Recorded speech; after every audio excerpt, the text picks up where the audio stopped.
네, 저는 2050 탄소 중립과 그린 뉴딜 ESG 정책 관련 세미나 현장에 나와 있습니다.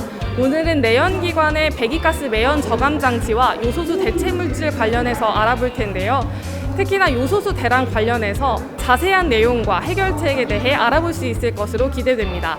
세미나는 1월 20일 국회의원회관 대회의실에서 열렸습니다. 국회 이철규 의원과 대한민국 헌정회, 환경감시국민운동본부에서 주최하고 에코인 미래전략연구소, 대덕대학교, 환경감시일보, EMDTV에서 주관한 이 세미나는 요소수 대체물질 성능평가에 대한 대덕대학교 이호근 교수의 주제 발표로 시작했는데요.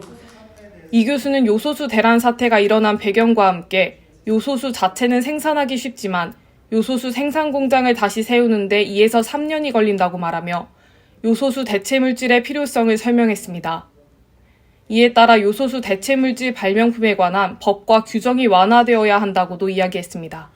이번 같은 경우 상당히 쉬운 어떤 브랜딩 작업으로 생산이 가능하기 때문에 어떻게 보면 우리가 워시액 만드는 것처럼 어떤 소규모 생산 라인을 가지고도 충분히 대량으로 생산이 가능한 걸 확인을 했거든요. 어떤 급한 상황에서 쉽게 대처할 수 있다는 게 최대 장점으로 꼽힐 수 있습니다. 오늘 요소수 대비 어쨌든 자극성이 훨씬 적고 그대로 땅에 버려도 전혀 오염이나 이런 것들이 없고 손으로 만질 때도 좀 쉽고 이런 부분들 때문에 상당히 좀 효과를 기대하고 있습니다. 오히려 생산시설 허가나 이런 부분들은 두세 달 안에 마무리될 수 있는데 제품에 대한 어떤 성능이나 안정성, 내구성 이런 것들의 검증이 좀 시간이 걸릴 것 같기 때문에 빨라도 연말이 넘어가지 않을까 이렇게 생각되고 있어요. 다음으로는 경유차, 배출가스, SCR과 요소수의 역할을 질소산화물 후처리 장치 전문가인 인하공업전문대학교 김종우 교수가 발표했는데요.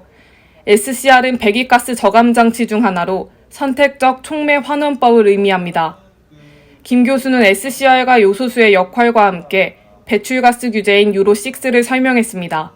마지막 발표로는 교통뉴스 김경배 교통전문위원이 배출가스 저감장치 지원 사업의 문제점을 이야기했습니다.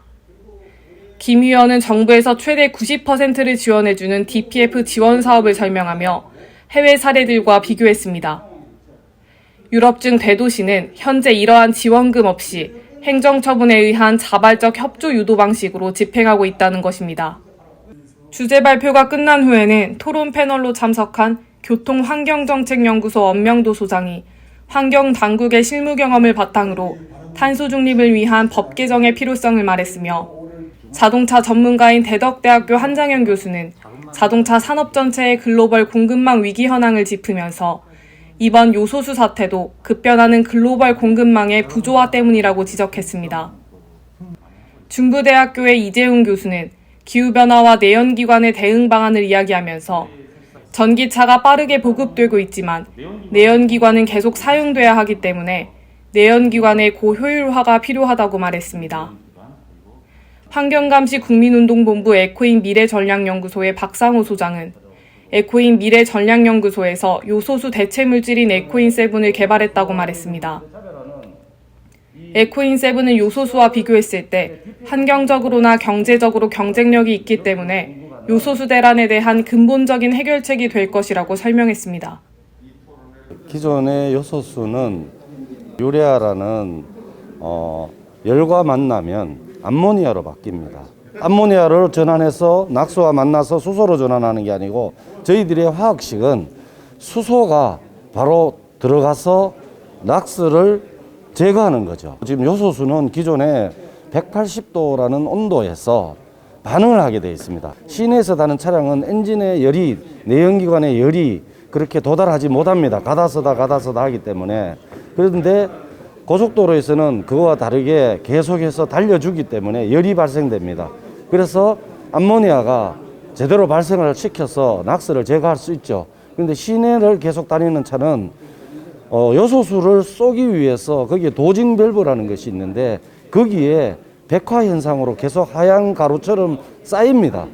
그래서 그게 쌓이고 막히면 DPF에 부하가 걸리고 DPF가 부하가 걸리면 인젝터가 부하가 걸리고 인젝터가 부하가 걸리면 고압 펌프가 부하가 걸려서 엔진 전체에 효율 저하로 이루어지고 비용 발생으로 이루어지는 겁니다. 대덕대학교 자동차과 교수인 이호근 교수님과 같이 계속해서 이 테스트 부분에 대해서 해나가고 있습니다. 그런데 문제는 첨가 물질로 테스트를 하는 과정들은 돼 있는데 아직까지는 대체 물질로 이런 것들이 법령이나 이런 것들은 아직 없는 상태입니다. 대체 물질을 개발하고 있는 박상우 소장은 이 제품이 첨가제로는 쓰일 수 있지만 법령 때문에 현재는 완전한 대체 물질로 쓰일 수는 없다고 말했습니다. 배기가스 매연저감 장치와 관련 사업, 요소수 대체 물질에 대해 2시간 남짓 진행된 세미나에서는 전문가들은 관련 법과 규제가 완화되어야 한다고 입을 모았습니다. 이를 통해 요소수 대체 물질이 상용화된다면 2021년 중국발 요소수 대란과 같은 사태는 두 번 다시 일어나지 않을 것으로 보입니다. 교통뉴스 송나령입니다.